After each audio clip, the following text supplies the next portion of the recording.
Good morning, Laker fans. Appreciate you guys tuning in. A little Lakers talk daily.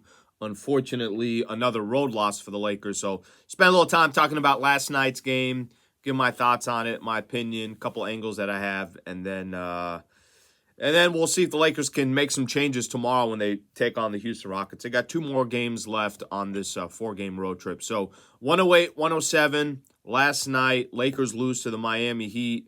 Couple storylines.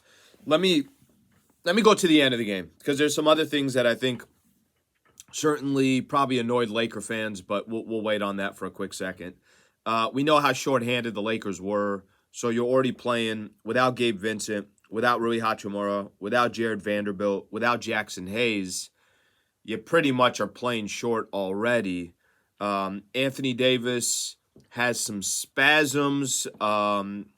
Heard hip spasms, heard groin spasms, whatever it is, had some spasms.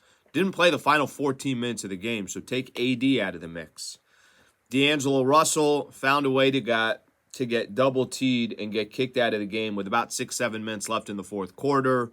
That obviously ain't going to help the Lakers when you're already shorthanded. So the Lakers were pretty much down to 6 players that they were actively going to be using and made a great comeback. Remember, Lakers were down 10 with a couple of minutes left in the game. Come all the way back, and I think for the final 2:30, something like that. I don't think anybody even scored. That's how bad it was. But final possession or final couple of possessions, I'll tell you, this is the one thing that bothered me. Lakers were down 1. I hated 5 straight possessions that the Lakers had. They took 4 threes in those possessions. The Cam Reddish one, I kind of understand it at the end, just simply because the clock was running out and he didn't really have a choice. He had to fire the shot up. But Austin Reeves took a couple of threes. I know LeBron took a 3. I think it was maybe Taurean Prince was the other one that took a 3. You're only down 1 point. Why are we taking threes? Get an easy bucket. Make your life a little bit easier. You already had so much pressure that you were putting on the Miami Heat because you were down 10, and it looked like they were just staring up at the clock and hoping the game would end. They had turnovers. They had bad shots, shot clock violations. Lakers were doing a great job on the defensive side. Why are you bailing them out, taking these threes? I think that was, for me, that was the most frustrating part of the end of the game because, look, it's not like the Lakers didn't play tough. It's not like the Lakers weren't playing hard. It's not like the Lakers didn't make a run back. It's not like the Lakers weren't playing with less than they usually have as far as their roster goes. I mean, they didn't play in the final 14 minutes. You're still in a game against Miami on the road. They had their chances. Those possessions I thought were so critical. And, Spectrum Sportsnet said something last night that I thought was interesting. It's, you're trying to go for the home run. Just go hit the single. Just get a single. That's all you need. You get a single, you got the lead. Rather than you're trying to hit this grand slam or something along those lines.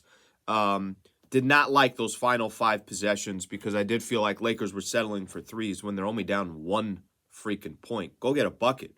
Go get to the free throw line. Put some more pressure on the Miami Heat. I don't think the Lakers did that.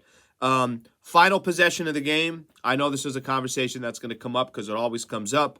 Braun drives to the basket, does not take the final shot, kicks it out to Cam Reddish in the corner. Cam Reddish not known for being a three-point shooter, and Cam Reddish takes a shot, hits the rim. Bam Adebayo gets the rebound. Not enough time left. That's the ball game. I know there's going to be a conversation of why is Braun not taking the last shot. Okay, let me play devil's advocate on this one. The final shot of the game. You want the best player that you have to have the ball in his hands. It was LeBron James.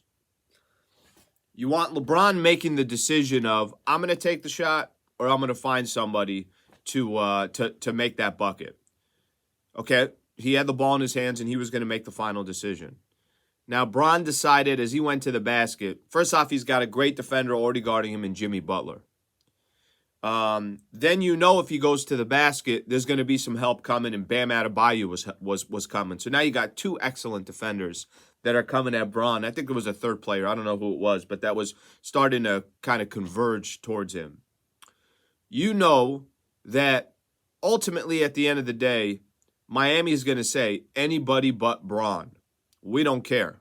Now, If Taurean Prince takes that final shot, they feel less confident about it. If Austin Reeves take it, they probably don't feel comfortable at all. If it's Cam Reddish, they're going to take their chances with Cam Reddish taking that three. I don't mind the decision Bron made, but the one thing that I think all Laker fans don't want Bron to do in that situation is do a step back 22, 23 footer and you're relying on a three-pointer. Okay, he didn't do that. The other thing I would say, I do like Bron going to the basket, but Miami's smart enough to say, just don't foul the guy. Put your hands up. If he makes a tough shot over 2-3 guys, live with it. But Bron is also the type of player that has no problem trying to find an open man, which is what he was trying to do. I almost want Bron in that situation.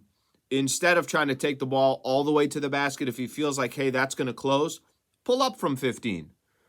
Pull up the way Kobe or Jordan or think of some of these other players where they get themselves at Kawhi, DeMar DeRozan, they catch themselves at that free throw line extended and see if you could take a 15-footer there and call it game so that they don't, the double team can't come over. You're not going to the double team.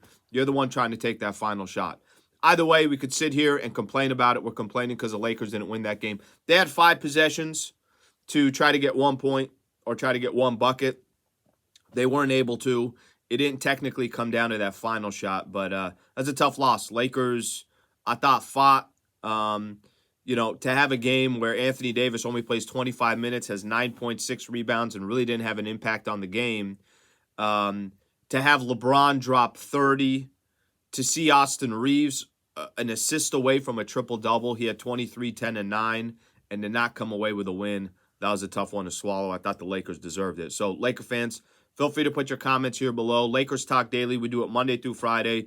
Quick little 5, 7, 10-minute video, something along those lines on a couple different topics.